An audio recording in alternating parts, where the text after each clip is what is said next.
What's up, guys? Big Will here. Was asked a question the other day, the difference between muscle and strength, and the dieting that goes along with that. Okay, so there is a difference between having big muscles and having big strength.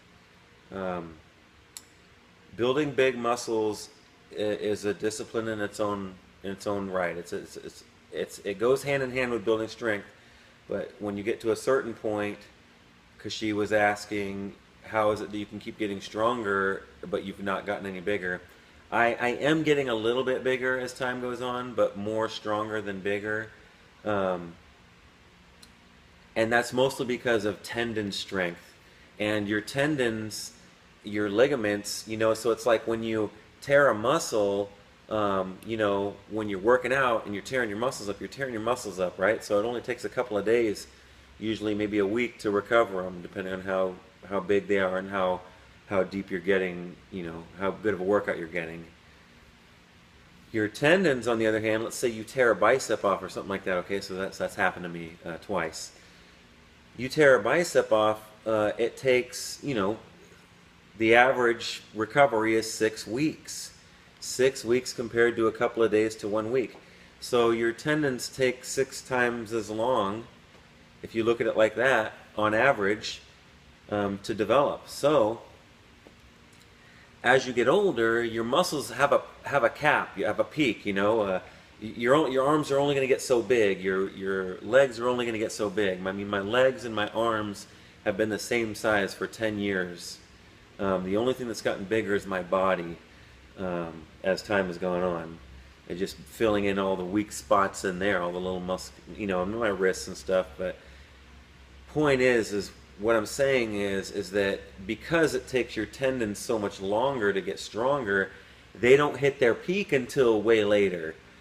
This is why you see some arm wrestlers and some grip strength guys continue to grow stronger, and even some full body strength guys keep getting stronger and stronger into their 50s and peaking in their 60s, or peaking in their late 40s to 60s, that era, 45 to 60 peaking. I mean, that's, you can, so there's a lot of years of gains ahead of you, is what I'm saying, is that your body will peak out in size before it peaks out in strength. You will continue to grow stronger as time goes on, as long as you keep training with intensity and consistency. The number one rule my man Mark Wechter taught me: consistency and intensity, and going for your dream. That's my rule that Scott Brangle taught me. You just got to keep going for your dreams, and just keep believing that you can do it, and know in your heart that you can do it. Anyway, going back to the original topic, building muscle and building strength, they do work hand in hand. Your strength will continue to improve as time goes on, even beyond when you've hit your maximum size. So the diet that goes along with that, when you're trying to hit maximum size, you have to eat a lot of everything. And I'm not even gonna try to pretend that that's not the truth. You do need to eat a lot, consume a lot of protein, but your body's only going to be able to absorb so much protein anyway. So you got to have a good amount of carbohydrates and a good amount of fats. That's how I've gotten big, and that's really how most people get big. Is they're not afraid to eat carbohydrates, because what they do with those carbohydrates is they go into the gym and they go beast mode for 2 or 3 hours or maybe longer at a time. And so that's how they can use those calories in a positive way to build the body. So you can get bigger faster if you can build a bigger ability to store more food in your stomach. But you want to store the right kinds of food. When you're getting stronger, same thing. Eventually you'll hit your peak size, and you don't need to consume as many calories as you once did when you were growing to get there. So to get to 240 took longer. It took a long time, and it took a lot of eating. Now that I am at 240, I don't have to eat as much as it took to get this big, and I'm okay with losing 5 or 10 pounds here and there every month or so.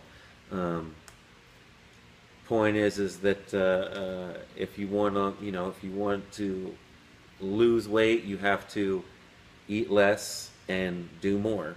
And if you want to gain weight, you have to do less really and eat more. So I mean, you still have to work out hard, but it's a different type of training. So um, anyway, I don't know if that helps, but if it does, that was the whole idea, was to make sure that I answered the question as well as I think I could, and help somebody out. So as always, don't be average. Boom, be epic, baby.